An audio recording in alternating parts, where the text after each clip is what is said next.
Ang malawak na bulwagan ng mansyon ng mga De Leon ay naliligo sa ginintuang liwanag mula sa mga dambuhalang aranyang nakabitin sa kisame. Ang mahinang tunog ng isang string quartet sa sulok ay halos nalulunod sa masayang tawanan at bulungan ng mga pinakamayayamang tao sa Pilipinas. Ang halimuyak ng mga mamahaling pabango at masasarap na pagkain ay magkahalo sa hangin. Perpekto ang lahat. Ngunit para kay Lalaine Santos, o Lala, na tahimik na nagmamasid mula sa gilid habang hawak ang isang bandehang pilak, ang lahat ng kislap na ito ay may kaakibat na lamig.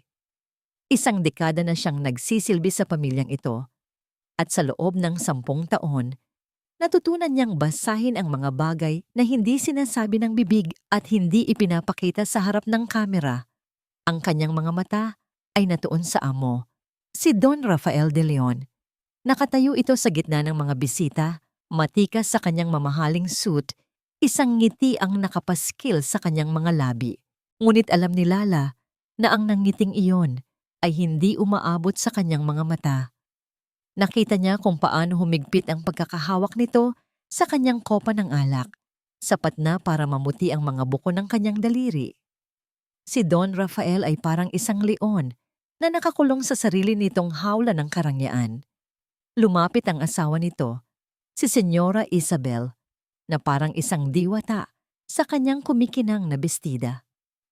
Hinawakan nito ang braso ni Rafael at bumulong ng isang bagay na nagpatawa sa mga kaharap nilang bisita. Isa siyang perpektong asawa, maganda, matalino, at laging alam ang sasabihin. Ngunit nakita ni Lala ang saglit na pagtiim ng bagang ni Rafael bago nito pilit na nginitian ng asawa. Ang mga kilos nila ay ensayo, isang sayaw na matagal nang nawalan ng musika.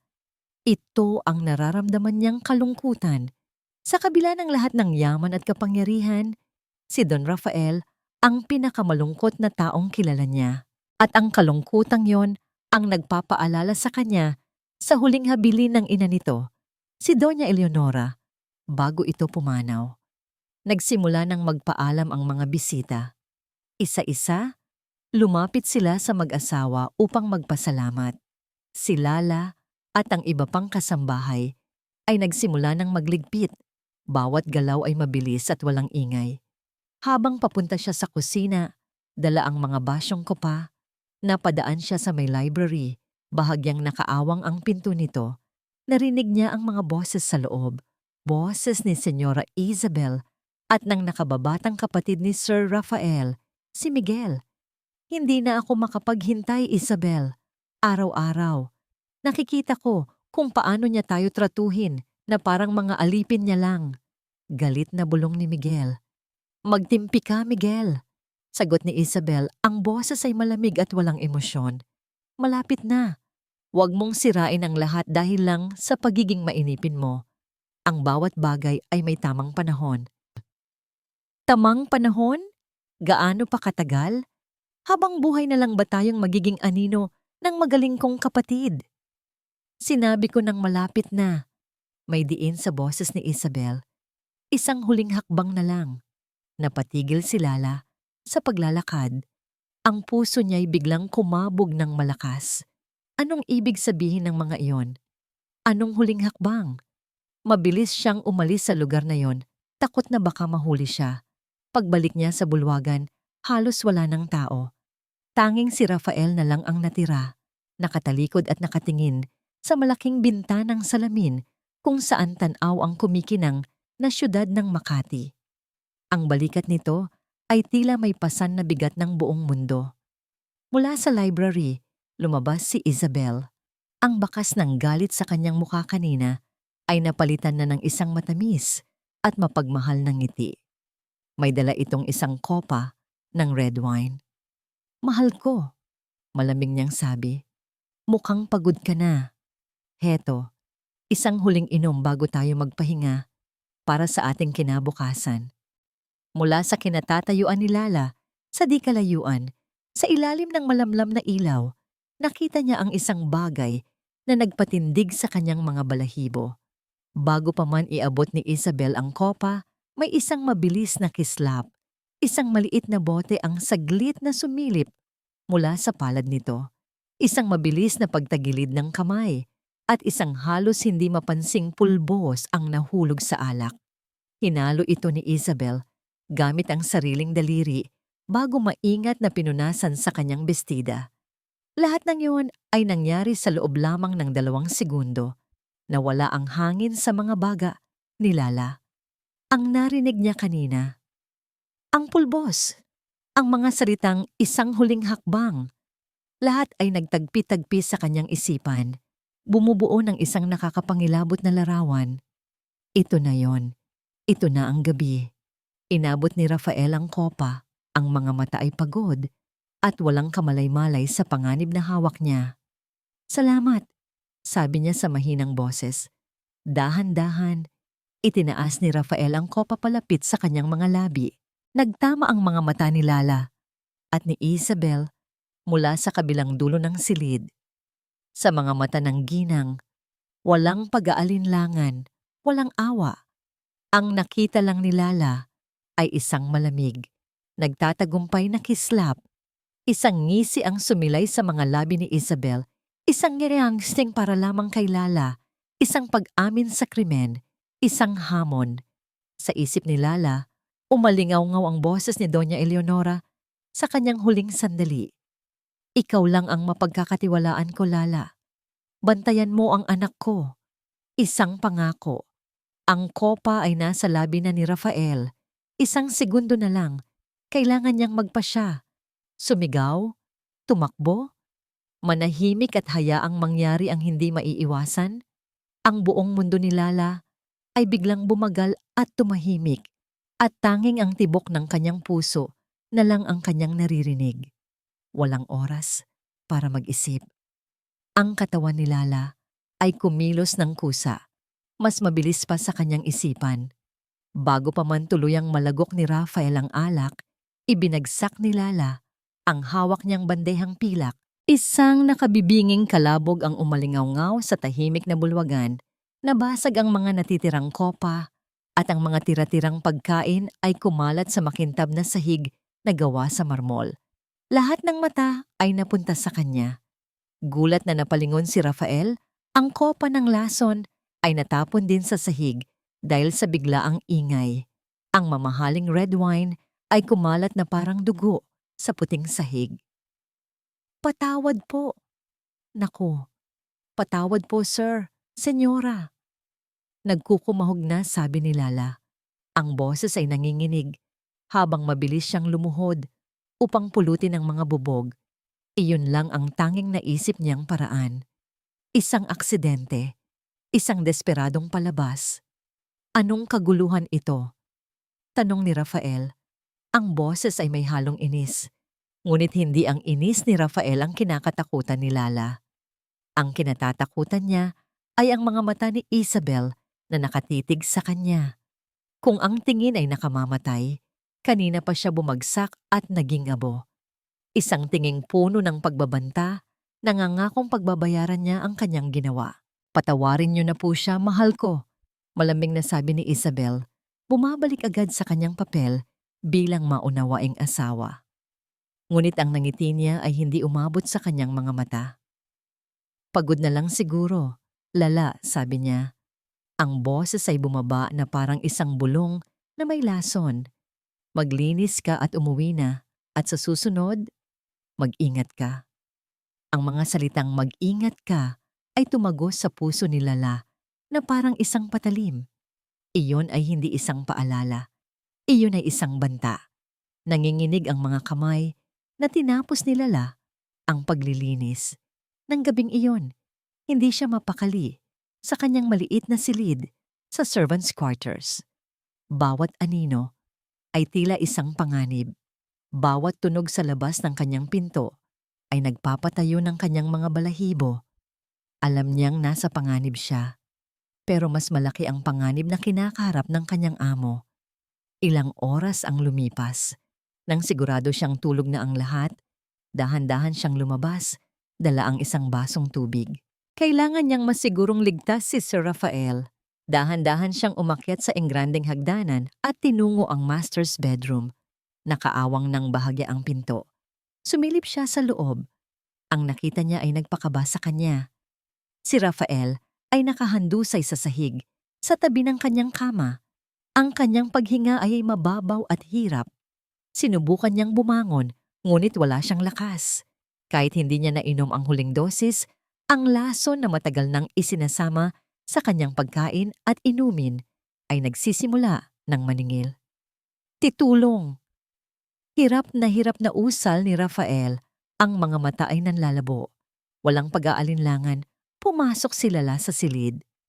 "Sir, anong nangyayari sa inyo?" Hindi ko alam. Si Isa. Iyon lang ang mga salitang lumabas sa kanyang bibig bago siya muling nawalan ng lakas. Alam ni Lala na hindi niya ito pwedeng dalhin sa ospital. Kontrolado ni Isabel ang lahat, ang mga doktor, ang mga security, ang buong bahay. Kung tatawag siya ng tulong, para na rin niyang ibinigay ang hatol na kamatayan para kay Rafael, kailangan nilang umalis. Ngayon din, isang desperadong ideya ang pumasok sa kanyang isipan. Mabilis siyang bumaba sa laundry area. Nandoon ang malaking laundry cart na ginagamit nila para sa mga kumot at kurtina. Mabigat iyon, pero iyon lang ang pag-asa niya. Gamit ang lahat ng kanyang lakas, itinulak niya ang cart, pabalik sa silid ni Rafael. Hirap na hirap niyang inalalayan ang kanyang amo, isang lalaking mas matangkad at mas matipuno sa kanya, upang maisakay sa cart. Bawat galaw ay isang pagsubok sa kanyang determinasyon. Nang sa wakas ay naipasok niya ito, pinatungan niya ito ng mga maruruming kumot at damit mula sa hamper. Mula sa labas, mukha lang itong isang karaniwang cart na puno ng labada. Nagsimula ang pinakamahabang paglalakbay sa buhay ni Lala, ang pagtulak sa cart mula sa master's bedroom, pababa sa pasilyo, patungo sa service elevator, at palabas sa service exit sa likod ng mansyon. Bawat squeak ng gulong sa sahig ay parang isang sigaw sa katahimikan ng gabi. Ang puso niya ay dumadagundong sa kanyang dibdib at ang malamig na pawis ay tumatagaktak sa kanyang noo. Nang malapit na siya sa service exit, isang anino ang humarang sa kanyang daan. Isang security guard. "Lala? Gabi na anong ginagawa mo?" Tanong ng gwardiya. "Naku, Mang Tonyo." Pinapalaban po ni Senyora itong mga kumot. May natapunan daw po kasi kanina. Kailangan daw maalis agad ang mantsa. Pagsisinungaling niya. Pinipilit na maging kalmado ang kanyang boses. Tiningnan ni Mang Tonyo ang tila bundok ng labada. "Ganoon ba? Sige, sige. Tamang-tama. Pa-out na rin ako. Papalit na ang susunod na shift." Nakahinga ng maluwag si Lala. Isang maliit na biyaya ng tadhana. Nagpasalamat siya at mabilis na itinulak ang cart palabas sa pinto, patungo sa kadiliman ng gabi. Ang kanyang luma at maliit na kotse ay nakaparada sa di kalayuan. Muli, gamit ang natitirang lakas, inilipat niya si Rafael mula sa cart papasok sa backseat ng sasakyan. Humahabol ang kanyang hininga at nanginginig ang kanyang mga binti, ngunit sa wakas, nagawa niya. Mabilis niyang pinaandar ang makina. Habang papalayo sila, sinulyapan niya ang rearview mirror. Ang dambuhalang mansyon ng mga De Leon ay nakatayo roon, maningning at marangya. Isang ginintong hawla na puno ng kasinungalingan at kamatayan. Ang mga ilaw nito ay tila mga matang nakatingin sa kanilang pagtakas, habang tinatahak nila ang madilim na kalsada. Isang tanong ang paulit-ulit na umikot sa kanyang isipan, kasabay ng mabilis na tibok ng kanyang puso. Nahuli kaya kami? Ang unang gumising kay Rafael ay hindi liwanag, kundi amoy. Amoy ng piniritong tuyo, magkahalong amoy ng usok mula sa mga sasakyan at ng alikabok na dala ng mainit na hangin. Ang kanyang likod ay nakadama ng isang manipis na banig sa halip na malambot na kutsyon na kanyang kinasanayan. Ang hangin ay mabigat at maalinsangan, Hindi malamig at artipisyal na galing sa aircon. Dahan-dahan niyang iminulat ang kanyang mga mata. Ang unang nakita niya ay isang kisaming gawa sa yero. May mga bahid ng kalawang. Tumingin siya sa paligid. Ang silid ay maliit at masikip. Isang lumang aparador na nababakbak na ang pintura sa isang sulok. Isang maliit na bentilador na umuugong sa ibabaw ng isang mesa at isang bintanang may rehas na bakal kung saan pumapasok ang maingay na tunog ng buhay sa labas. Tahol ng aso, sigaw ng mga batang naglalaro, at ang dagundong ng mga sasakyang dumaraan. Saan siya naroroon? Sinubukan niyang bumangon, ngunit ang kanyang katawan ay parang may pabigat na 1,000 kilo. Ang kanyang ulo ay kumikirot. Ang huli niyang natatandaan ay ang kalabog, ang nabasag na kopa, at ang pagkahilo na unti-unting lumamon sa kanyang kamalayan. At pagkatapos, isang muka ang lumitaw sa kanyang paningin. Isang muka na pamilyar sa kanya, ngunit hindi dapat naririto. Lala? Usal niya. Ang boses ay paos at mahina. "Gising na po kayo, sir," sabi ni Lalaine. May dalang isang basong tubig. May pag-aalala sa kanyang mga mata. Doon na bumalik ang lahat. Siya ang kasambahay, ang babaeng bumangga sa kanya. Pero bakit siya nandito? Bakit siya nasa kung anumang lungga ito? Ang pagkalito ni Rafael ay mabilis na napalitan ng galit. Ang galit ng isang haring nagising sa kubo ng isang alipin. "Anong ginagawa ko dito?" tanong niya.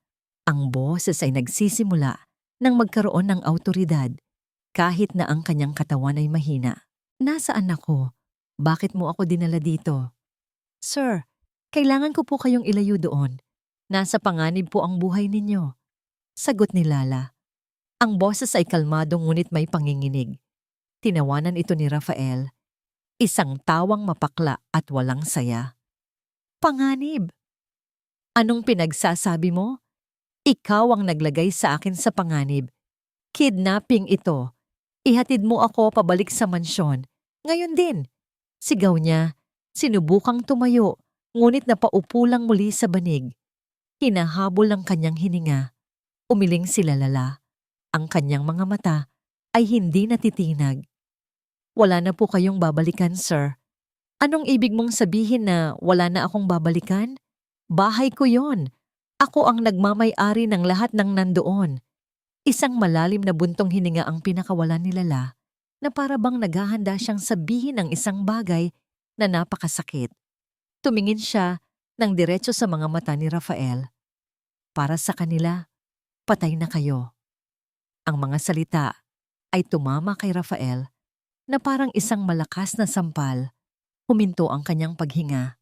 Saglit siyang natulala bago muling bumalik ang kanyang galit, mas matindi pa kaysa kanina. "Nababaliw ka na ba? Ano bang pinagsasabi mo? Si Isabel? Nasaan ang asawa ko? Alam ba niyang naririto ako?" Sunod-sunod niyang tanong. Sa halip na sumagot, binuksan ni Lala ang isang luma at maliit na telebisyon sa sulok. Pagkatapos ng ilang pagpitik, lumabas ang isang imahe. Isang news flash. Ang logo ng De Leon Group of Companies ay nasa screen at pagkatapos, ang mukha ng kanyang asawa. Si Isabel. Nakasuot ito ng itim na bestida. Ang kanyang magandang mukha ay nababalot ng pighati. Ang kanyang mga mata ay namumugto at ang mga luha ay patuloy na dumadaloy sa kanyang mga pisngi. Sa tabi niya ay nakatayo si Miguel, ang kanyang kapatid. Ang mukha ay seryoso habang inaalalayan nito ang balikat ni Isabel. Isang baritonong boses ng news anchor ang nagsalita. Isang malungkot na balita ang bumulaga sa mundo ng pagnenegosyo. Ang bilyonaryo at bigating industrialist na si Rafael De Leon ay pumanaw na kaninang umaga dahil sa isang biglaang atake sa puso. Ayon sa opisyal na pahayag ng kanyang pamilya, ang mga salita ay parang isang ugong na lang sa tainga ni Rafael.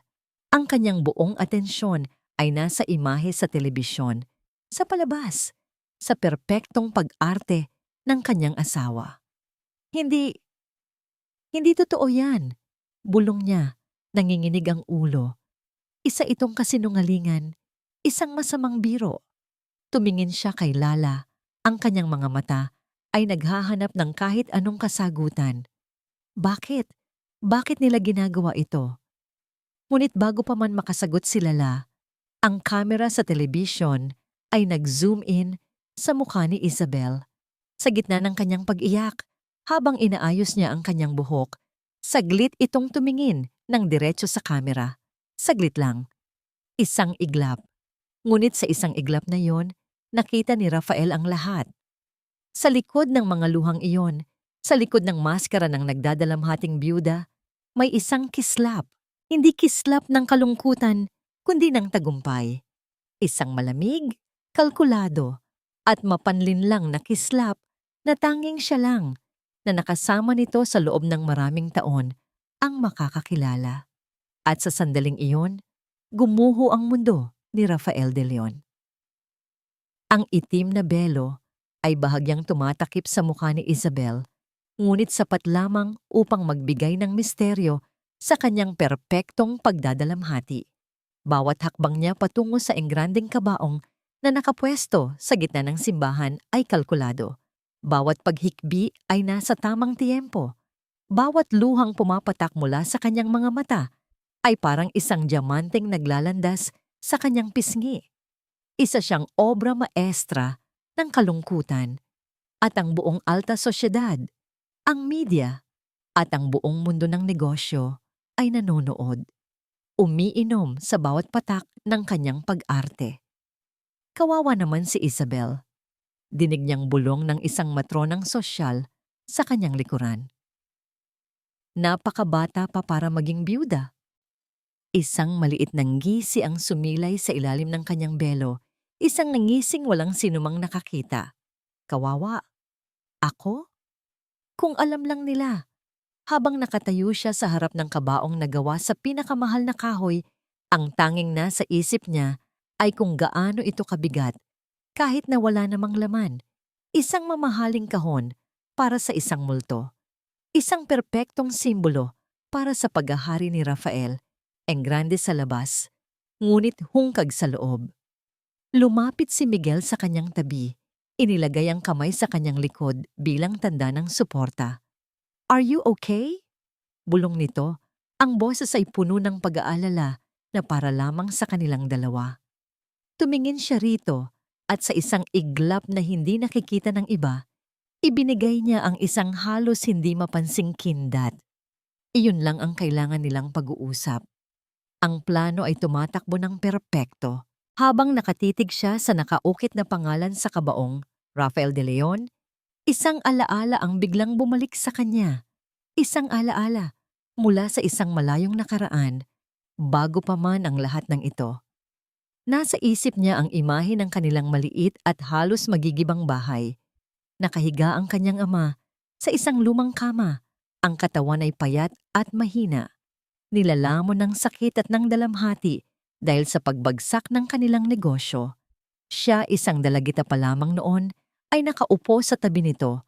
Hawak ang payat nitong kamay. Naaalala pa niya ang huling mga salita nito, ang mga salitang naging lason at apoy na nagpapatakbo sa kanyang buong pagkatao. Ang mga De Leon. Sila ang kumuha ng lahat sa atin, Isabel. Hirap na usal ng kanyang ama. Ang boses ay halos isang bulungi.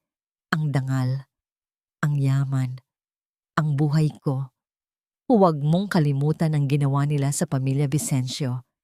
Yung pangako mo sa akin, anak, bawiin mo ang lahat. Durugin mo sila mula sa loob. Ang mga salitang yon ang naging kanyang Biblia.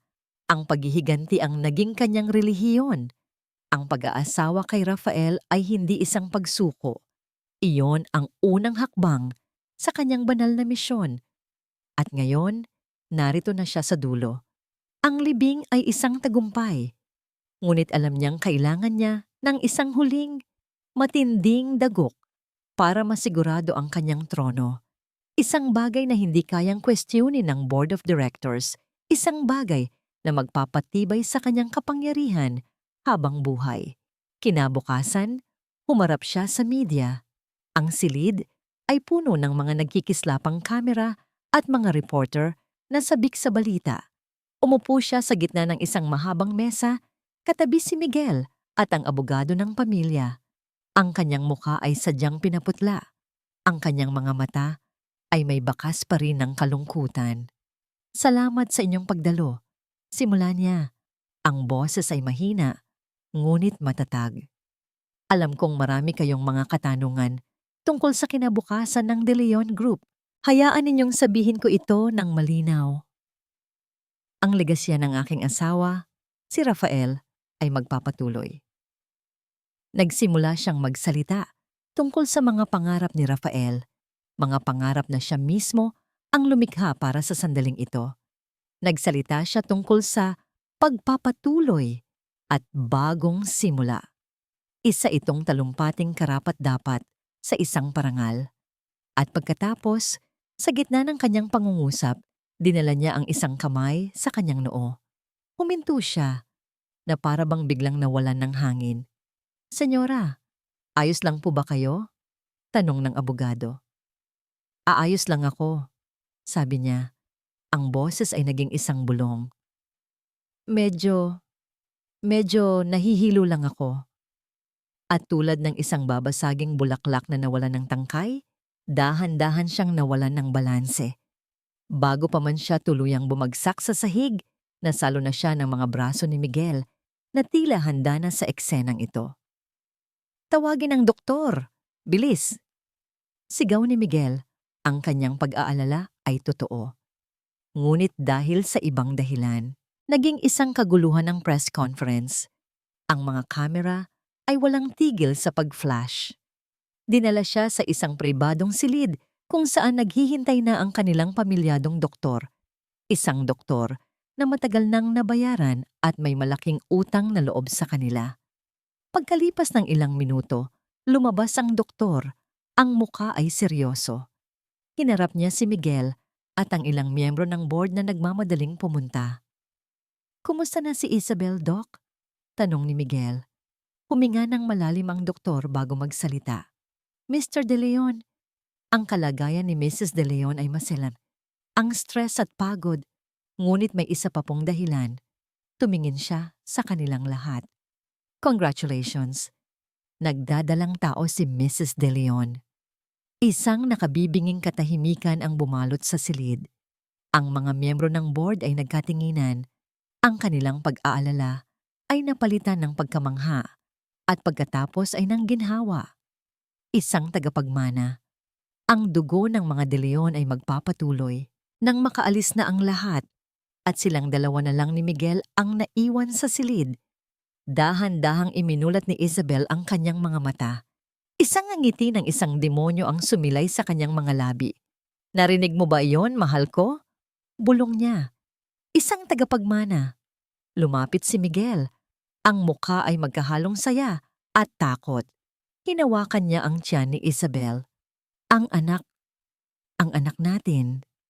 Anak natin. Pagtatama ni Isabel, ang boses ay matigas. Nakikilalanin ng buong mundo bilang anak ni Rafael De Leon. Ang susi sa lahat ng ito. Hinalikan siya ni Miguel, ngunit naramdaman ni Isabel ang panginginig sa mga kamay nito. Mahal siya nito, oo. Ngunit natatakot din ito sa kanya. At sa sanggol na nasa kanyang sinapupunan, ang kanilang pinakamalaking sandata at ang kanilang pinakamalaking kahinaan. Ang bombang anumang oras ay maaaring sumabog. Ang balita ay kumalat na parang apoy. Mula sa maliit na telebisyon, mula sa mga dyaryong ibinabagsak sa tapat ng mga pinto sa umaga, hanggang sa mga bulungan ng mga kapitbahay na nagkukumpulan sa tindahan ni Aling Nena. Ang balita tungkol sa pagbubuntis ni Isabel De Leon. Ang biyaya sa gitna ng trahedya. Ang pag-asa ng isang imperyo. Para kay Rafael, iyon ang huling pako sa kanyang ataul. Hindi iyon isang atake sa puso. Mas malala pa. Iyon ay ang unti-unting pagkawasak ng kanyang kaluluwa. Piraso bawat piraso. Ang bawat salita ng papuri para sa nagdadalamhating biyuda ay parang isang suntok sa kanyang sikmura. Ang bawat pagbati para sa himalang pagdating ng tagapagmana ay parang isang pagdura sa kanyang pagkatao. Ipinatay niya ang telebisyon, hindi sa pamamagitan ng remote control, kundi sa paghagis ng basong hawak niya. Ang salamin ay sumabog sa pagtama nito sa screen kasabay ng pagsabog ng natitirang pag-asa sa kanyang dibdib. Lahat sila manloloko. Bulong niya sa hangin. Ang boses ay basag at puno ng lason. Ang babaeng pinakasalan niya, ang kapatid na dugo niya, ang buong mundong inakala niyang pag-aari niya. Lahat ay isang malaking kasinungalingan. Mula sa araw na yon, si Rafael de Leon, ang leon ng mundo ng korporasyon, ay namatay sa pangalawang pagkakataon at ang pumalit sa kanya ay isang anino lamang. Hindi na siya nagsasalita, hindi na siya kumakain. Ang tanging ginagawa niya ay humiga sa banig sa sulok ng maliit na silid ni Lala. Nakatitig sa may kalawang ng kisame. Ang ingay at init ng lugar na dati niyang kinaiinisan ay hindi na niya napapansin. Wala na siyang pakialam. Hinayaan niyang lamunin siya ng kadiliman. Hinayaan niyang anurin siya ng alon ng kawalan ng pag-asa. Para saan pa ang lumaban kung ang laban ay tapos na? Nanalo na sila. Si Lala ay tahimik na nagmamasid. Hindi niya ito pinilit. Hindi siya nagbigay ng mga payong walang laman o mga salitang pampalubag loob. Paano mo nga naman aaluin ang isang taong nawalan ng lahat? Sa halip, ipinakita niya ang kanyang pag-aalaga sa mga gawa. Araw-araw, naglalagay siya ng isang plato ng pagkain at isang basong tubig sa tabi nito, kahit na madalas ay hindi nito ginagalaw. Pinupunasan niya ang kanyang noo kapag nilalagnat ito dahil sa epekto ng lason at sasama ng loob. Pinapalitan niya ang kanyang mga damit. Ginawa niya ang lahat ng iyon nang walang salita, nang walang pagreklamo. Ang kanyang presensya ay isang tahimik na paalala na sa gitna ng lahat ng pagtataksil, may isang taong nananatili. Isang gabi, umulan ng malakas. Ang tunog ng ulan sa yero nilang bubong ay parang isang malungkot na musika.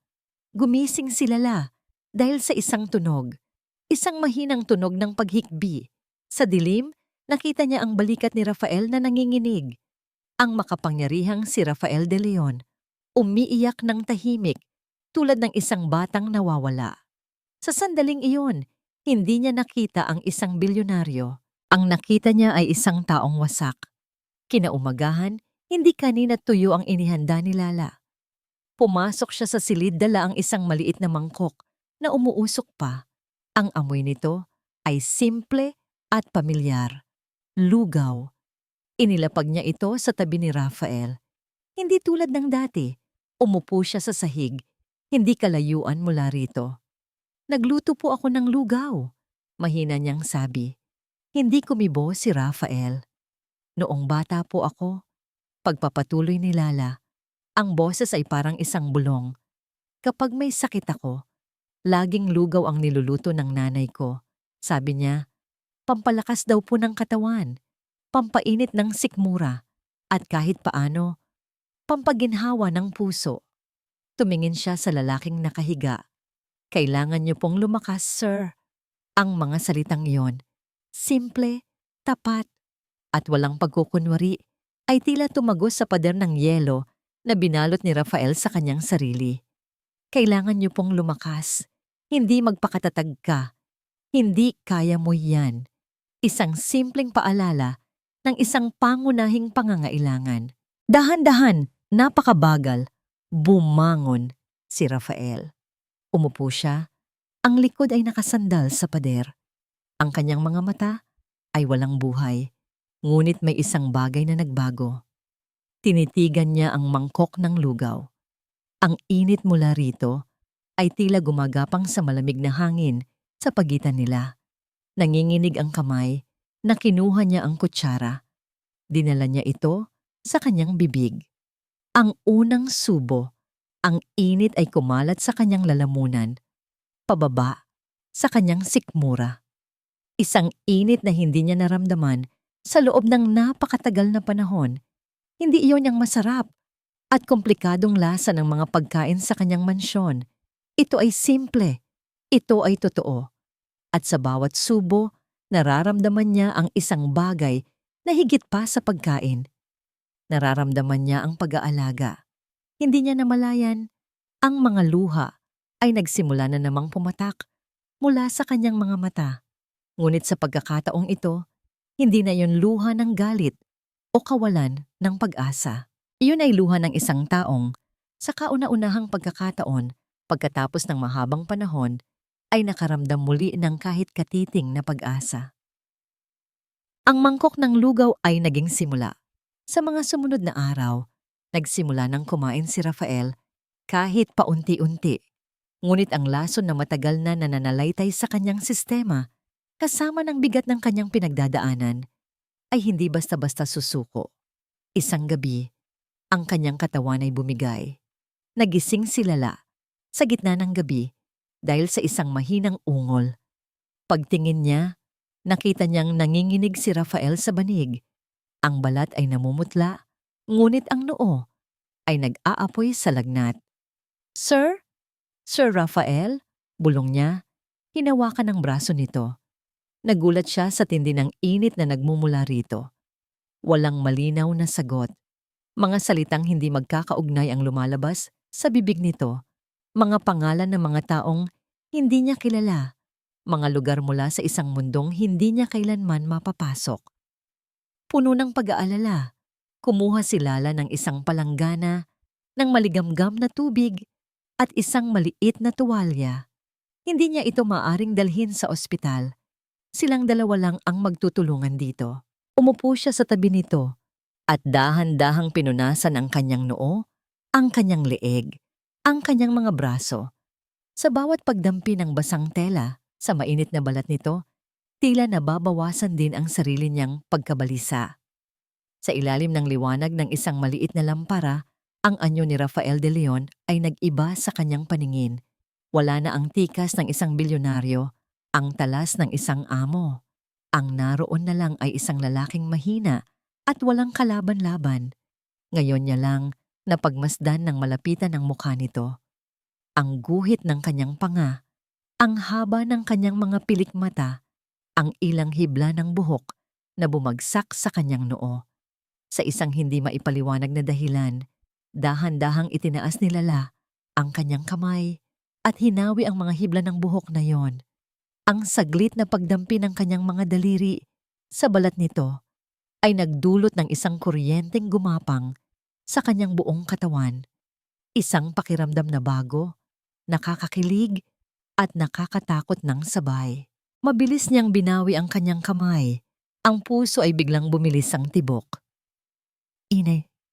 Ang salitang yon, isang mahinang bulong mula sa mga labi ni Rafael, ay humila kay Lala, pabalik sa isang alaala. Bigla, bumalik siya sa isang malaki at malamig na silid sa mansyon. Ang amoy ng mga bulaklak at gamot. Si Doña Eleonora, ang ina ni Rafael, na nakahiga sa kama. Ang dating sigla ay wala na. Pinalitan ng isang marupok na kapayapaan. Siya, si Lala, ay nakaupo sa tabi nito. Pinupunasan din ng basang tela ang noo ng matanda, tulad ng ginagawa niya ngayon sa anak nito. Biglang hinawakan ni Doña Eleonora ang kanyang kamay. Ang pagkakahawak nito ay mahina, ngunit ang mga mata nito ay may bigat at kalinawan. "Lala," bulong ng matanda. Ang boses ay halos hangin na lang. "Alam kong higit ka pa sa isang kasambahay para nakitang anak." Naluha si Lala. "Huwag po kayong magsalita ng ganyan, senyora. Lalakas din po kayo."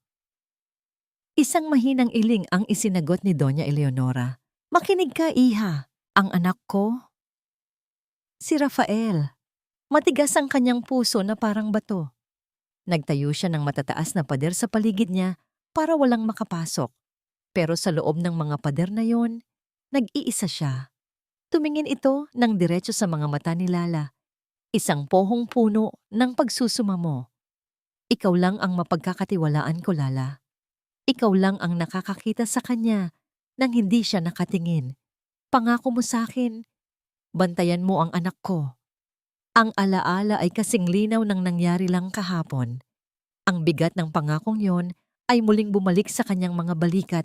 Ngunit ngayon, hindi na yon isang pasanin. Iyon ay isang misyon, isang dahilan. Tumingin siyang muli sa natutulog na si Rafael. Ang pag-aalaga niya ay hindi na lang dahil sa awa o sa obligasyon. Ito ay dahil sa isang habilin. Buong gabi, hindi siya umalis sa tabi nito. Siya ang naging bantay nito laban sa lagnat at sa mga multo ng nakaraan. Nang magsimulang tumilaok ang mga manok sa labas, hudyat ng bagong umaga, naramdaman niyang bumaba na ang lagnat ni Rafael. Ang paghinga nito ay mas malalim na at mas kalmado. Nakatulugan niya ng sandali.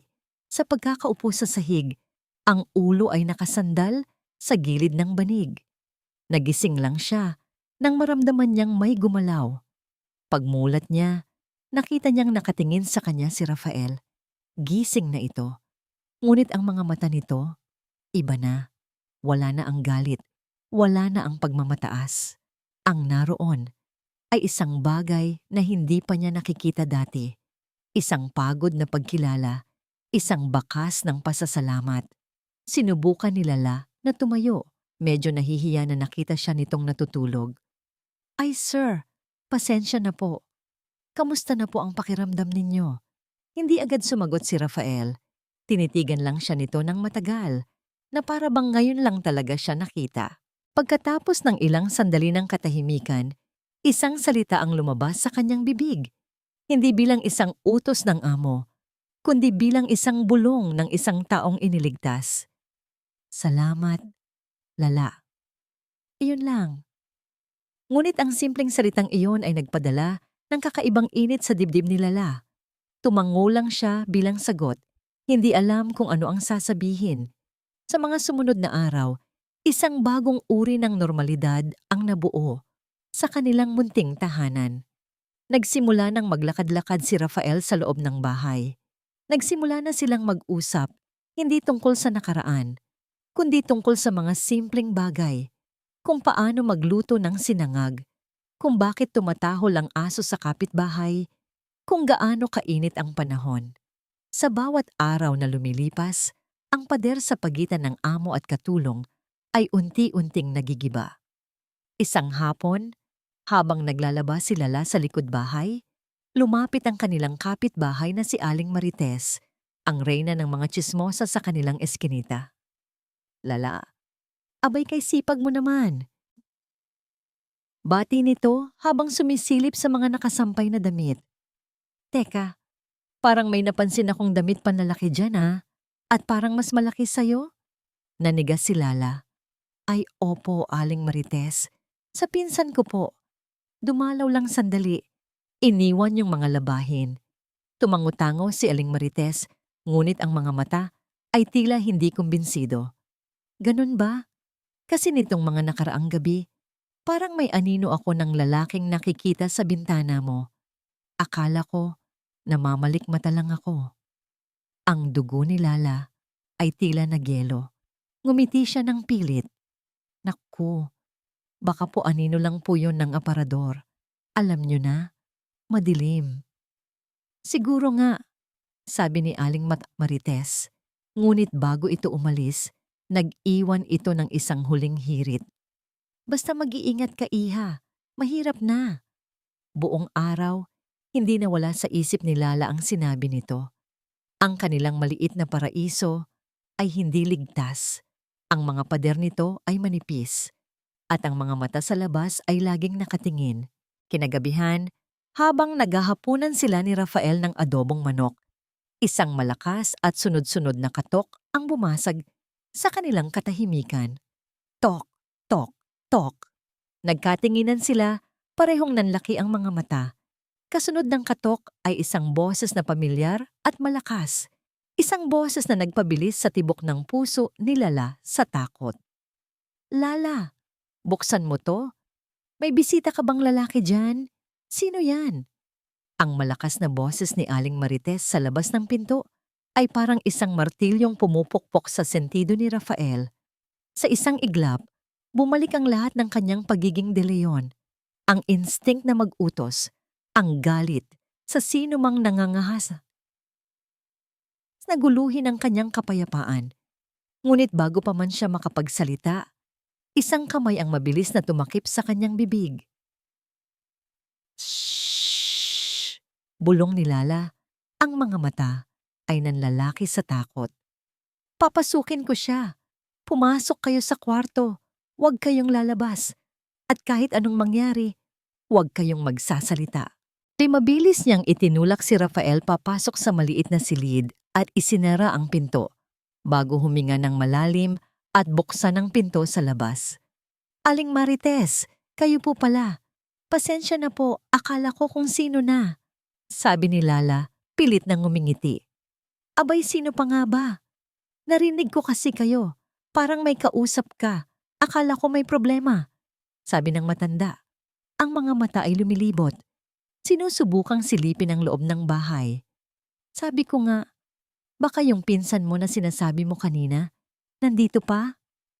Nasa loob ng kwarto, naririnig ni Rafael ang lahat. Pinsan, anong pinagsasabi niya? At pagkatapos, naintindihan niya. Isang palabas. Ay opo, nandito pa po. Kaso, pasensya na po kayo Aling Marites. Hindi po kasi siya nakakapagsalita. Pipi po siya, palusot ni Lala. Ang bawat salita ni Lala ay parang isang dagok sa ego ni Rafael. Siya? Si Rafael de Leon? Isang pipi? Ang kahihiyan ay parang apoy na gumapang sa kanyang buong katawan. Ngunit kasabay ng kahihiyan, may isang bagong damdamin na umusbong, paghanga. Paghanga sa bilis ng pag-iisip ng babaeng ito. Aba, ganoon ba? Kawawa naman, sabi ni Aling Marites, puno ng pekeng awa. Pwede ko ba siyang makita? Para naman makilala ko. At bago pa man makatanggi si Lala, pumasok na ito sa loob ng bahay. Walang nagawa si Rafael kundi ang umupo sa gilid ng banig nang buksan ni Lala ang pinto. Pinandilatan siya nito ng mata, isang babala na sumunod sa palabas. Tiningnan siya ni Aling Marites mula ulo hanggang paa. Aba, gwapo naman pala ang pinsan mo, Lala. Medyo maputla nga lang. May sakit ba siya? Napilitang tumango si Rafael. Ang panga ay naninigas sa pagpipigil. Ang bawat tango ay parang isang pagsuko. Siya, na kayang magpatumba ng mga kumpanya sa isang salita lang, ay heto ngayon. Tumatango na parang isang tuta sa harap ng isang tsismosa. Sige na, Aling Marites, kailangan na po niyang magpahinga, sabi ni Lala.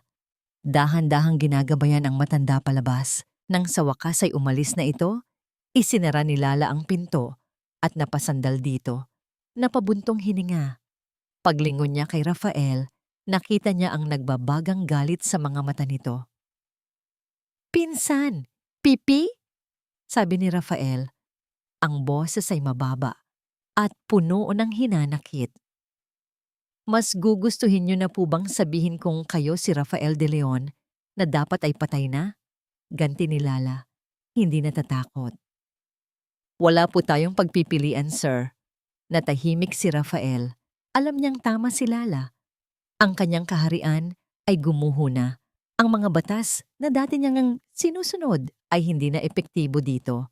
Dito, sa maliit na barong-barong na ito, ang batas ni Lala ang nasusunod. At ang batas ay simple, mabuhay, samamantala, sa isang madilim at mamahaling bar sa Makati. Umupo si Miguel de Leon sa isang sulok, kaharap ang isang lalaking may peklat sa kilay at malamig na mga mata. Siya si Dante, isang pribadong investigador na kilala sa pagiging disente at epektibo. May problema ba, Mr. De Leon? Tanong ni Dante, umiinom ng kanyang whiskey. Hindi ako mapakali, sabi ni Miguel. Ang boses ay nanginginig ng bahagya. Walang katawan, Dante. Walang bangkay. Paano kung nakatakas siya? Imposible yon. Ang lason na sinabi ninyo ay garantisadong papatay sa sinuman, sagot ng investigador. Pero paano kung hindi niya nainom ang huling duwis? Paano kung may tumulong sa kanya? Giit ni Miguel. Inilapag niya ang isang brown envelope sa mesa. Gusto kong imbestigahan mo ang lahat ng empleyado na umalis o malapit sa kanya bago mangyari yon. Bawat isa sa kanila. Binuksan ni Dante ang envelope. Sa loob ay may mga litrato at maikling profile ng ilang tao. Ang kanyang daliri ay huminto sa isang partikular na larawan. Isang babaeng may simpleng ng ngiti at maamong mga mata. Lalaine Santos, basa ni Dante. Housekeeper, matagal na sa serbisyo. Bigla na lang hindi pumasok kinabukasan matapos ang insidente. Siya, sabi ni Miguel, ang mga mata ay nanlilisik. Unahin mo siya. Hanapin mo kung nasaan siya. Alamin mo ang lahat. Balik sa Quezon City. Ang mga araw ay naging linggo. Si Rafael, sa kabila ng kanyang pag-aatubili, ay nagsimulang matuto ng mga gawaing bahay. Natutong maghugas ng pinggan kahit laging may nababasag sa una. Natutong magwalis ng sahig. Ang mga kamay niyang sanay lang sa pagpirma ng mga tseke at paghawak ng mga papeles ay nagsimulang magkaroon ng kalyo. Ang bawat kalyo ay isang paalala ng kanyang bagong buhay. Isang gabi, naubusan sila ng bigas. Napilitan silang lumabas para bumili sa maliit na tindahan sa kanto. Gabi na at medyo madilim ang eskinita. Habang pabalik na sila, isang lalaking lasing ang humarang sa kanilang daan. "Hi, Miss Beautiful," sabi ng lasing. Ang hininga ay amoy alak. "Pahingi namang konting barya diyan." Hinarangan nito ang daan ni Lala. "Pasensya na po, wala po kaming pera," sabi ni Lala. Sinusubukang iwasan ito, ngunit hinawakan ng lasing ang kanyang braso. "Huwag ka nang mag-inarte." Bago pa man makasigaw si Lala, isang anino ang mabilis na humarang sa pagitan nila. Si Rafael. Hindi siya nagsalita. Hindi siya kumibo. Ngunit ang paraan ng pagtayo niya, ang kanyang mga balikat na tuwid, ang kanyang panga na matigas, at ang kanyang mga mata na nag-aapoy sa galit na matagal nang kinikimkim, ay sapat na. Ang tingin niya ay hindi tingin ng isang pipit kahabag-habag na pinsan. Iyon ay ang tingin ng isang leon na handang pumatay para protektahan ang sa kanya. Natakot ang lasing. Dahan-dahan nitong binitiwan ang braso ni Lala at umatras. Sorry boss, napagtripan lang," sabi nito bago nagmamadaling umalis. Nang silang dalawa na lang ang naiwan, tumingin si Lala kay Rafael. Nakita niya ang apoy sa mga mata nito. Isang apoy na hindi pa niya nakikita dati. At sa sandaling iyon, naramdaman niya ang isang bagay na mas malakas pa sa utang na loob. Naramdaman niya ang kaligtasan. Sa kabilang dako ng eskinita, sa ilalim ng ilaw ng isang poste, isang lalaki ang naninigarilyo habang nagmamasid. Si Dante, ang investigador, nakita niya ang lahat. Hindi niya narinig ang usapan, ngunit sapat na ang kanyang nakita. Kinabukasan, bumalik siya. Nakita niya si Aling Marites na nagwawali sa tapat ng tindahan nito. Dahan-dahan siyang lumapit, isang ngiti ang nasa kanyang mga labi. "Magandang umaga po, Ale. Pwede po magtanong?" "Ano yon, iho?" Mula sa kanyang bulsa, kinuha ni Dante ang isang litrato. Ang litrato ni Lala. "Naghahanap po kasi ako ng isang kamag-anak. Baka sakaling nakita niyo na po ang babaeng ito." Ang mga mata ni Aling Marites ay nanlaki sa tuwa, na para bang nanalo sa loto. Ang pinakahihintay niyang drama ay dumating na sa kanyang pintuan. Ang kasiyahan na naramdaman ni Rafael sa pagprotekta kay Lala ay hindi nagtagal. Kinabukasan, umalis si Lala para mamalengke. Ngunit ang kanyang pagbalik ay hindi tulad ng dati. Pagpasok niya sa pinto, ang dala niyang bayong ay bumagsak sa sahig. Ang mga gulay ay gumulong sa iba't ibang direksyon, ngunit hindi niya ito pinansin. Nakatayo lang siya roon. Ang mukha ay putlang-putla na parang papel. Ang mga mata ay nanlalaki sa takot. "Lala, anong nangyari?" tanong ni Rafael, mabilis na lumapit. Si Si Aling Marites, nanginginig niyang sabi. May kausap siyang isang lalaking hindi ko kilala. Isang lalaking mukhang delikado. Narinig ko, narinig ko ang usapan nila. Huminga siya ng malalim. Inilalarawan ni Aling Marites ang pipi kong pinsan. Sinabi niya ang lahat, na matangkad ka, maputla, at laging nasa loob lang ng bahay. Ang bawat salita ay parang isang patak ng yelo sa likod ni Rafael. Ang investigador. Ang lalaking may malamig na mga mata. Hindi na lang sila hinala. Natunto na sila. Tumingin si Rafael kay Lala. Nakita niya ang takot sa mga mata nito. Isang takot na hindi para sa sarili niya, kundi para sa kanya. At sa sandaling iyon, isang bagay sa loob ni Rafael ang nagbago. Ang kawalan ng pag-asa na matagal niyang kinimkim ay biglang nag-alab at naging galit. Ang kalungkutan ay naging determinasyon. Napagod na siyang maging biktima. Napagod na siyang maging anino. Higit sa lahat, napagod na siyang makita ang takot sa mga mata ng kaisa-isang taong naging tapat sa kanya. Ang babaeng ito ay isinakripisyo ang lahat para sa kanya. At ano ang ginawa niya? Hinayaan niya itong mabuhay sa takot habang siya ay nagmumukmukmok sa isang sulok. Hindi na. Tapos na ang pagtatago. Tumingin siya sa kanyang mga kamay. Ang mga kamay na dati nagpapatakbo ng isang imperyo, ngayon ay may mga kalyo na sa pagbabalat ng patatas at pagwawalis. Ngunit sa kauna-unahang pagkakataon, hindi niya iyon ikinahiya.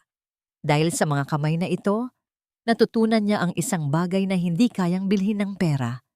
Ang halaga ng pagprotekta sa isang taong mahalaga sa'yo. Tumingin siya ng diretso kay Lala. Ang kanyang mga mata ay may apoy na ngayon lang muling nakita ng dalaga. Hindi pwedeng habang buhay tayong magtago, sabi ni Rafael. Ang boses ay kalmado, ngunit may bigat na parang bakal. Babawiin ko ang lahat ng kinuha nila sa akin. Nagulat si Lala sa biglaang pagbabago. Pero paano, sir? Kailangan ko ng telepono, sabi ni Rafael. Hindi smartphone, isang mumurahing telepono lang at isang bagong SIM card na hindi nakapangalan kahit kanino. Kaya mo bang bilhin ang hindi ka napapansin? Tumango si Lala. Ang takot sa kanyang mga mata ay napalitan ng pagkamangha sa determinasyong nakikita niya ngayon sa kanyang amo. Kinahapunan, iniabot ni Lala ang isang maliit na paper bag kay Rafael. Sa loob, naroon ang isang maliit na keypad phone at isang SIM pack. Walang salitang namutawi, ngunit ang kanilang mga mata ay nag-usap. Ito na ang simula. Kinagabihan, nang ang buong eskinita ay tahimik na, umupo si Rafael sa isang sulok. Ang liwanag lang mula sa buwan ang tumatanglaw sa kanya. Binuksan niya ang telepono. May isang numero siyang matagal nang kinabisado, isang numerong hindi niya akalaing tatawagan niyang muli. Ang numero ni Mang Ben, si Bernardo Ben Reyes, ang dati niyang pinuno ng seguridad. Isang lalaking tapat at mahusay na sinibak niya sa trabaho 3 taon na ang nakalipas dahil sa isang maliit na pagkakamali. Isang pagkakamaling dulot ng kanyang sariling pagiging arogante. Iyon ay isa sa mga desisyong pinagsisihan niya. Nag-aalangan siya. Paano kung galit pa rin ito sa kanya? Paano kung isusuplong siya nito kina Miguel kapalit ng malaking halaga? Isa itong sugal. Ngunit sa puntong ito, wala na siyang ibang pagpipilian. Huminga siya ng malalim. Ang kanyang daliri ay nanginginig habang pinipindot ang mga numero. Inilagay niya ang telepono sa kanyang tainga. Isang ring, 2, 3. Hello? Isang magaspang at pamilyar na boses ang sumagot mula sa kabilang linya. Nagsara ang mga kamao ni Rafael. Inipon niya ang lahat ng kanyang lakas. Itinapon niya ang kanyang pride. Ben, sabi niya, ang kanyang boses sa kauna-unahang pagkakataon ay muling nagkaroon ng tunog ng kapangyarihan. Si Rafael de Leon ito. Kailangan ko ng tulong mo. Isang nakabibinging katahimikan ang sumunod sa kabilang linya. Walang paghinga, walang kaluskos, tanging ang static lang. Sa bawat segundong lumilipas, ang puso ni Rafael ay lalong kumakabog. Nagkamali ba siya ng desisyon? Ito na ba ang katapusan? Pagkatapos ng tila isang kawalang hanggan, isang boses ang muling nagsalita. Puno ng hindi matukoy na emosyon, pagkagulat, pagdududa, at marahil isang bakas ng galit. Akala ko patay ka na, sir. Mula ng gabing iyon, nagbago ang lahat. Ang katahimikan sa kanilang maliit na bahay ay napalitan ng mga pabulong na pag-uusap sa telepono. Ang Rafael na nagwawalis at naghuhugas ng pinggan ay unti-unting naglalaho at ang bumabalik ay si Don Rafael de Leon. Ang estratehista, ang hari, na nagpaplano ng kanyang pagbabalik. Napanatag ang loob ni Lala na pumayag si Mang Ben na tumulong. Ngunit kasabay ng kapanatagan, may isang damdaming unti-unting gumagapang sa kanyang puso. Isang damdamin ng pangamba. Nakikita niya si Rafael na palihim na nakikipagkita kay Mang Ben sa isang madilim na eskinita sa kabilang kanto. Nakikita niya kung paano sila nag-uusap. Ang mga ulo ay magkadikit, mga plano ay binubuo. Ang Rafael na kasama niya sa bahay ay iba sa Rafael na iyon. Ang Rafael na iyon ay may awtoridad, may kapangyarihan, isang lalaking kabilang sa isang mundo kung saan siya, si Lalaine Santos, ay isa lamang anino sa pader. Isang gabi, habang nagtitiklop siya ng mga damit, napatingin siya sa salamin. Isang luma at may kalawang ng salamin na nakasabit sa dingding. Nakita niya ang kanyang sarili. Isang babaeng may simpleng mukha, nakasuot ng kupas na duster. Ang mga kamay ay magaspang dahil sa paglalaba. Pagkatapos, ang mga mata niya ay napunta kay Rafael na nasa kabilang sulok. Seryosong nakatitig sa telepono, ang mukha ay naliliwanagan ng malamlam na ilaw mula sa screen. Isang hindi nakikitang pader ang tila muling itinatayo sa pagitan nila. Isang pader na gawa sa yaman, kapangyarihan, at estado sa buhay. Naramdaman niya ang takot. Isang takot na mas malalim pa kaysa sa takot na baka matagpuan sila ni Miguel. Ito ay ang takot na kapag nakuha na ni Rafael ang lahat, babalik siya sa pagiging isang kasambahay, isang multo sa kanyang buhay, at ang lahat ng pinagsamahan nila sa maliit na bahay na ito ay magiging isang alaala na lang. Kinagabihan, bumuhos ang isang malakas na ulan. Ang hangin ay sumisipol at ang kulog ay dumadagundong. Bigla, isang malakas na kalabog.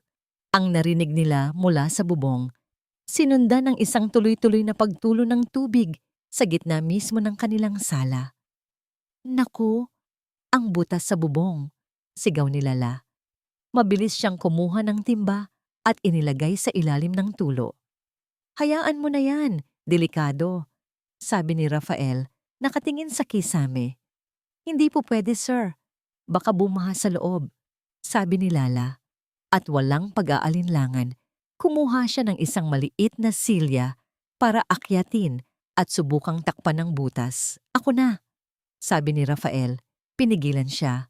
Bago pa man makatanggi si Lala, umakyat na si Rafael sa silya. Inabutan siya ni Lala ng isang piraso ng yero at ilang basahan. Habang sinusubukan nilang itapal ang butas, ang tubig ulan ay tumutulo sa kanilang mga mukha at damit. Sa gitna ng maliit na espasyo, sa ilalim ng tumutulong bubong, ang kanilang mga balikat ay nagdikit. Ang kanilang mga kamay ay nagtama habang inaabot ang basahan. Sa sandaling iyon, ang pader na nararamdaman ni Lala ay tila gumuho. Wala ng amo, wala ng katulong, tanging 2 taong nagtutulungan sa gitna ng unos. Pasensya na po kayo sa bahay ko, sir, mahinang sabi ni Lala, nahihiya. Ganito lang po talaga ang buhay namin. Ibinaba ni Rafael ang kanyang mga kamay, tumingin siya kay Lala. Ang kanyang mga mata ay seryoso sa ilalim ng liwanag ng isang bumbilya. Ang tubig mula sa buhok niya ay tumutulo sa kanyang mukha. Huwag kang humingi ng pasensya, Lala, sabi niya. Ang boses ay mas malambing kaysa karaniwan. Ang bahay na ito ang nagligtas sa akin. Ikaw, ikaw ang nagligtas sa akin. Ang puso ni Lala ay nagsimulang tumibok ng napakabilis. Hinawakan ni Rafael ang kanyang kamay. Ang kamay nito, na dati magaspang, ay tila bumagay na sa kamay niyang laging abala sa trabaho. Nakikita ko ang takot sa mga mata mo nitong mga nakaraang araw. Pagpapatuloy ni Rafael, natatakot ka na. Kapag bumalik na ako, iiwan kita. Nababalik lang ang lahat sa dati. Humigpit ang pagkakahawak niya. Makinig ka, Lala. Ang Rafael de Leon bago ang gabing iyon ay patay na. Ang lalaking kaharap mo ngayon, iba na siya. At hindi niya kayang mabuhay nang wala ka. Ang mga luha ay nagsimulang mamuo sa mga mata ni Lala. Nakikipag-unahan sa mga patak ng ulan sa kanyang pisngi. Ikaw ang nagligtas sa akin, Lala. Ulit ni Rafael, ang boses ay halos isang bulong na. Sa lahat ng paraan, sa lason, sa gutom, sa kalungkutan, at hinding-hindi kita iiwan. Pangako yan. At sa gitna ng malakas na ulan, sa loob ng isang maliit na bahay na may butas na bubong, dahan-dahang inilapit ni Rafael ang kanyang muka at hinalikan siya. Isang halik na hindi mapusok, kundi puno ng pasasalamat, pangako, at isang pag-ibig na isinilang sa gitna ng digmaan. Sa di kalayuan, sa kabilang kalsada, sa loob ng isang madilim na kotse, isang lalaki ang nakaupo. Si Dante. Nabasa ang kanyang damit dahil sa paghihintay, ngunit sulit ang lahat. Hawak niya ang isang kamera na may long lens. Sa kabila ng ulan, nagawa niyang kumuha ng isang litrato. Isang litratong malabo, ngunit sapat na para makilala. 2 tao sa loob ng isang bahay, masyadong malapit sa isa't isa. At ang lalaki, walang duda. Ang tindig, ang anyo.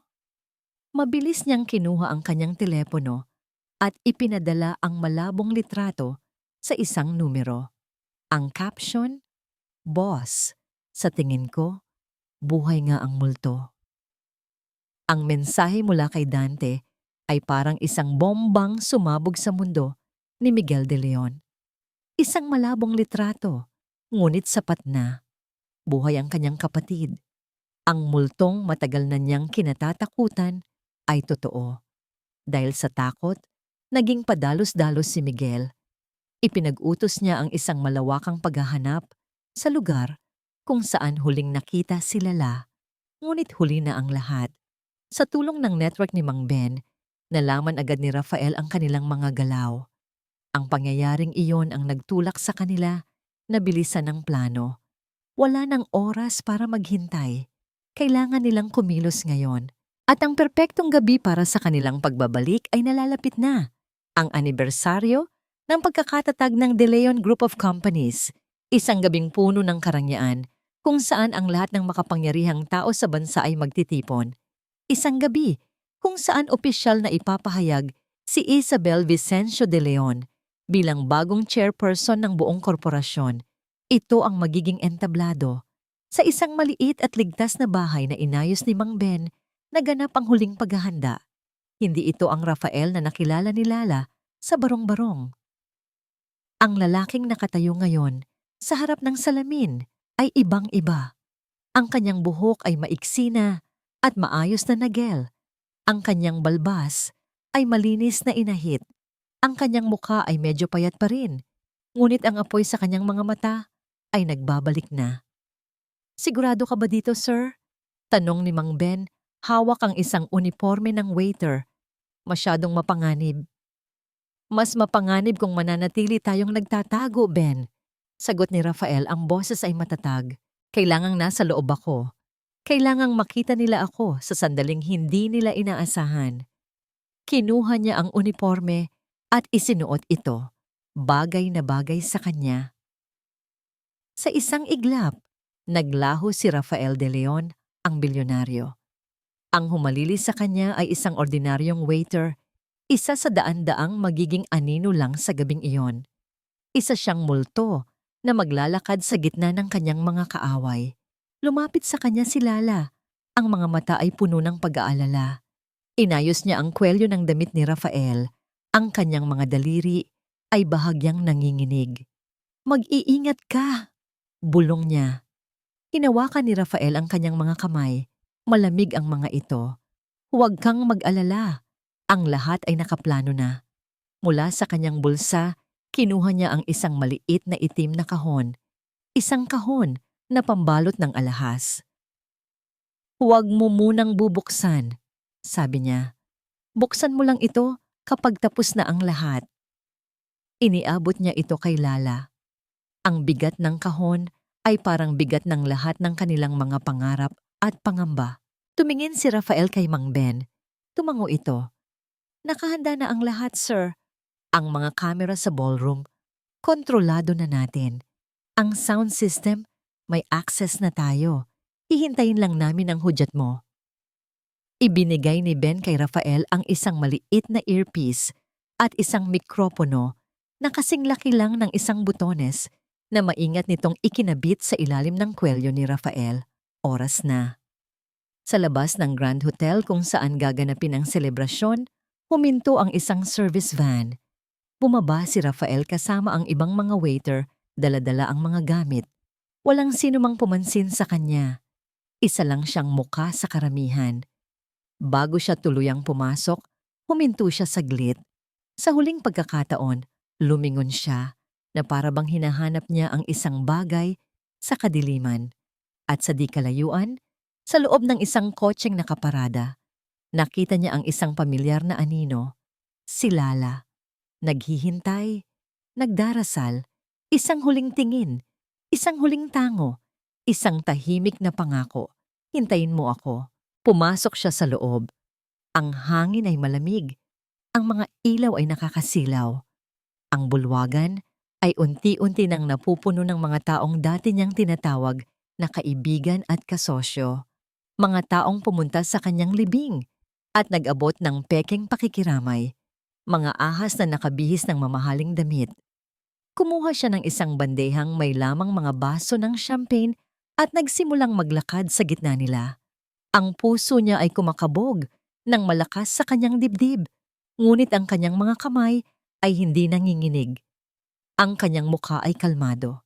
Isa siyang aktor sa pinakamahalagang pagtatanghal ng kanyang buhay. Ang kanyang mga mata ay lumibot sa paligid hanggang sa matagpuan niya ang kanyang sadya. Sa gitna ng entablado, nagsasalita ang MC at sa isang engrandeng mesa sa harap, nakaupo ang reyna ng gabi, si Isabel. Nakasuot ng isang nagniningning na pulang bestida, ang kanyang tiyan ay bahagya ng umuumbok, isang simbolo ng kanyang tagumpay. Katabi niya si Miguel, nakangiti at mukhang kampante. Ang dalawang traidor, nagpapakasasa sa kanilang ninakaw na kaharian.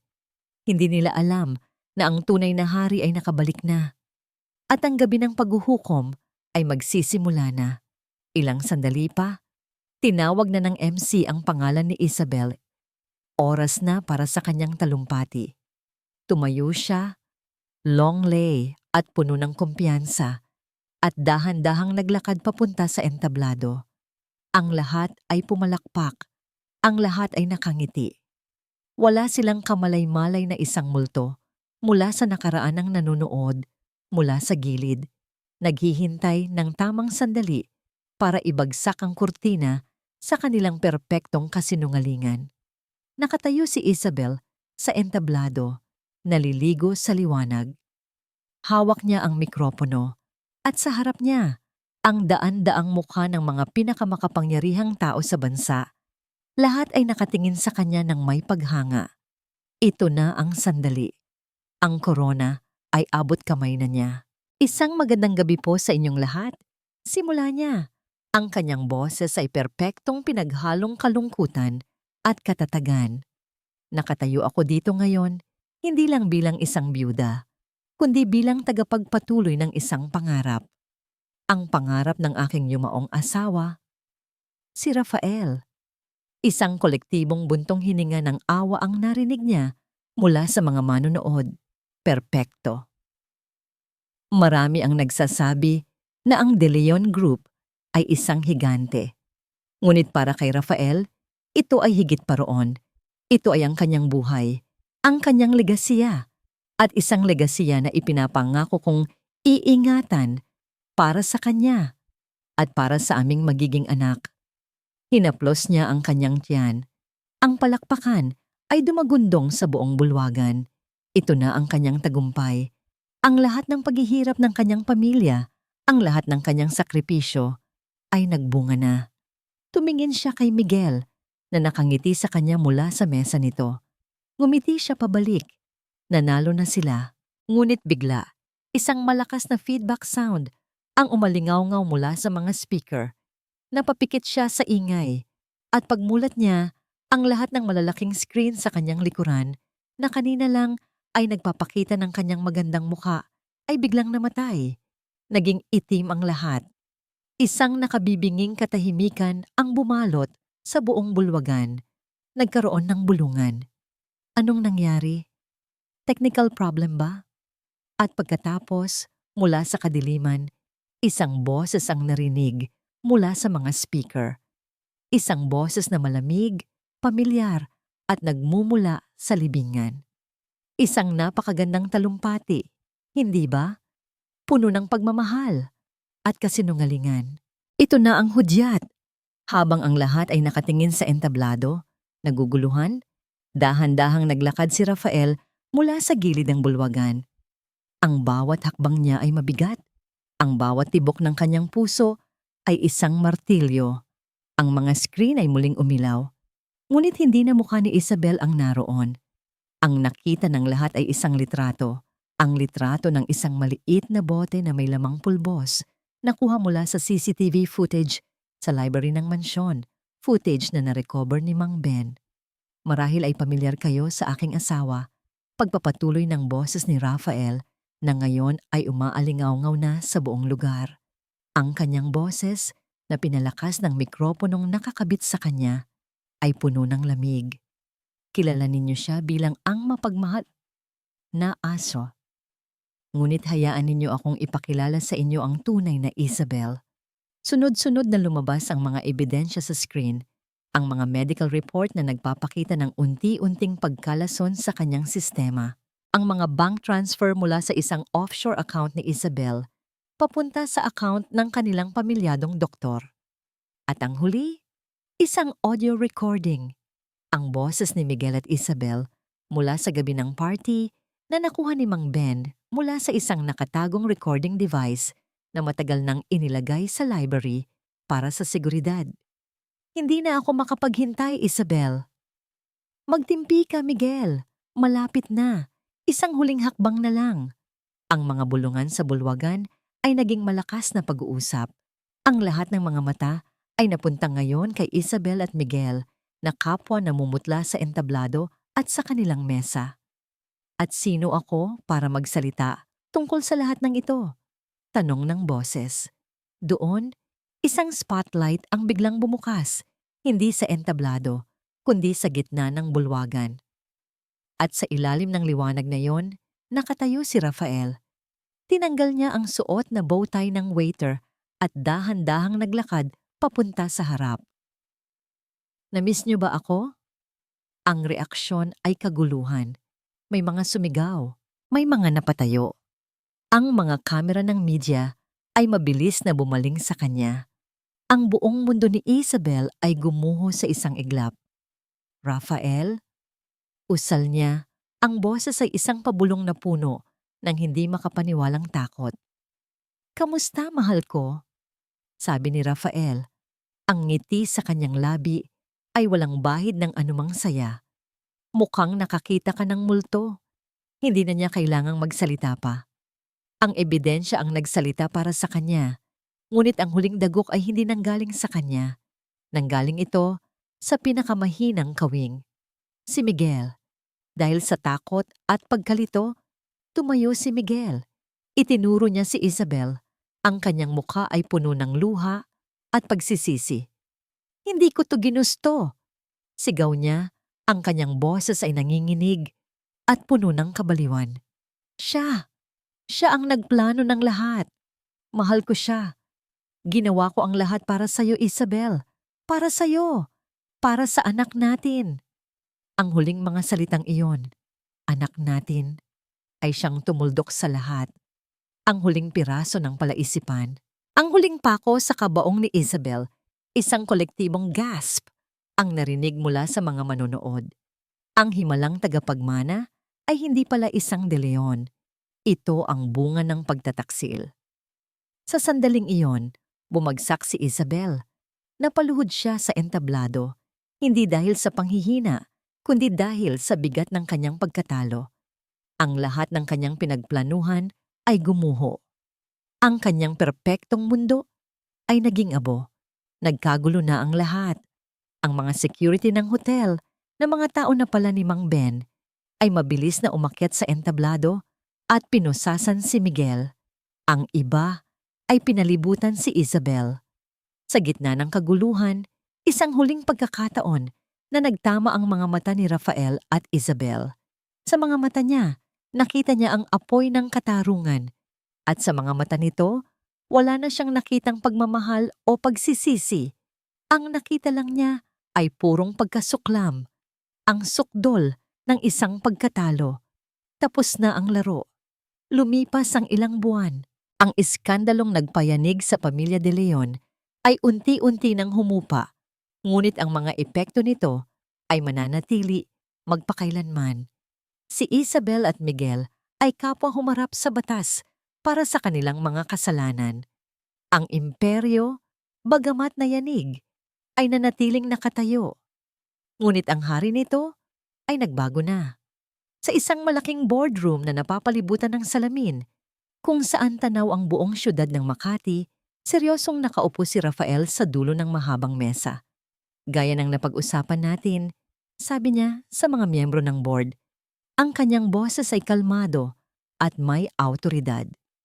Si Mr. Antonio Valdez, ang ating pinagkakatiwalaang CFO, sa loob ng 20 taon, ang uupo bilang bagong CEO.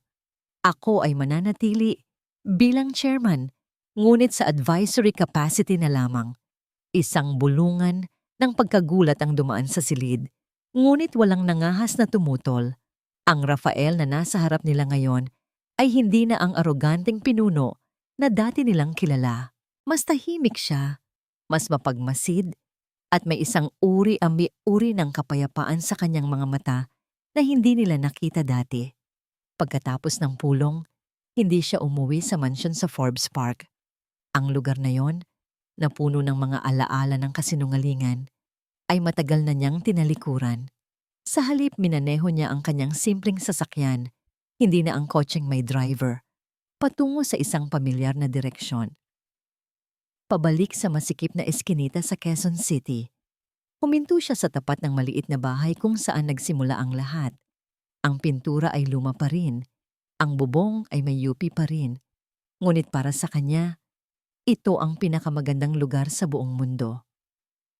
Pagpasok niya, naabutan niya si Lala na nagwawalis sa sahig, nakasuot ng simpleng duster, ang buhok ay nakapusod. Ang eksena ay napakapamilyar, ngunit ang pakiramdam ay ibang-iba na. Napangiti si Lala nang makita siya, isang nangiting nagpapaliwanag sa buong silid. Nandito ka na pala. Hindi na sir ang tawag niya rito, Rafael na lang, na. Lumapit si Rafael sa kanya. Hindi niya ito hinalikan. Sa halip kinuha niya ang walis mula sa kamay nito. Ako na dyan, sabi niya. Magpahinga ka muna. Umupo si Lala sa isang upuang yantok. Pinapanood ang lalaking dati niyang pinagsilbihan na ngayon ay nagwawalis sa sahig ng kanyang munting tahanan. Ang lahat ay parang isang panaginip. Nang matapos si Rafael, umupo siya sa tabi ni Lala. May kinuha siya mula sa kanyang bulsa, hindi isang singsing na may dambuhalang diamante, isang susi. Ano to? Tanong ni Lala. Umalis na tayo dito, sabi ni Rafael. Hindi dahil ayoko dito, kundi dahil gusto kong bigyan ka ng mas magandang buhay. Isang lugar kung saan hindi butas ang bubong. Ngumiti siya. Hindi ito isang mansyon.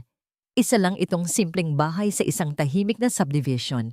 May maliit na hardin para makapagtanim ka ng mga bulaklak na gusto mo. Tumingin siya sa mga mata ni Lala. Ang kanyang puso ay nasa kanyang mga palad. Gusto kong maging hari, Lala. Pero sa kaharian lang na ikaw ang reyna. Ang mga luha ng kaligayahan ay nagsimulang mamuo sa mga mata ni Lala. Hindi siya makapagsalita. Tumango lang siya ng paulit-ulit. Biglang may naalala si Rafael. Teka, nasaan na pala yung kahon na ibinigay ko sa'yo? Binuksan mo na ba? Umiling si Lala. Sa gitna ng lahat ng kaguluhan, nakalimutan na niya yon.